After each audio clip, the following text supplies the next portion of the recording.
पुण्यामध्ये सकाळपासूनच अजित पवारांनी बैठकांचा धडाका लावलाय।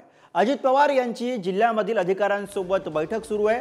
अजित पवार यांनी अधिकाऱ्यांकडून पूर परिस्थितीबाबतचा तयारीचा सगळा आढावा घेतलेला आहे।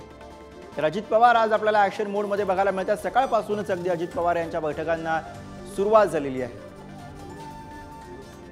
आणि याच विषयी अधिक बोलूया। बालाजी पोद्दार आपले प्रतिनिधी सध्या आपल्या सोबत आहेत। बालाजी, अगदी सकाळपासूनच अजित पवार आपल्याला ॲक्शन मोडमध्ये बघायला मिळतात।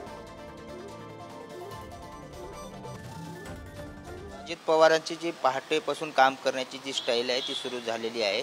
मधल्या काळात आचारसंहिता असल्यामुळे अनेक दिवस त्यांना बैठका घेता आल्या नाहीत, ते पुण्यातही आलेले नाहीत। लोकसभा निवडणुकीमध्ये झालेली पिछेहाट या सगळ्यामधून वेळ काढून आता अजित पवार परत एकदा कामाला लागलेले पाहायला मिळत आहेत आणि आज सकाळपासून पुण्यातल्या विश्रामगृहावरती ते शासकीय अधिकाऱ्यांच्या सगळ्या बैठका घेत आहेत, विविध कामाचा आढावा घेत आहेत। त्याचबरोबर मंत्री छगन भुजबळ हे सुद्धा काल पुण्यामध्ये दाखल झालेले आहेत। आज ते अजित पवारांसोबत भिडेवाड्यासंदर्भात बैठक घेत आहेत। छगन भुजबळांची नाराजी पाहता ते पुन्हा एकदा आपलं ओबीसी नेतृत्व बळकट करण्यासाठी भिडेवाड्याकडे लक्ष देत आहेत।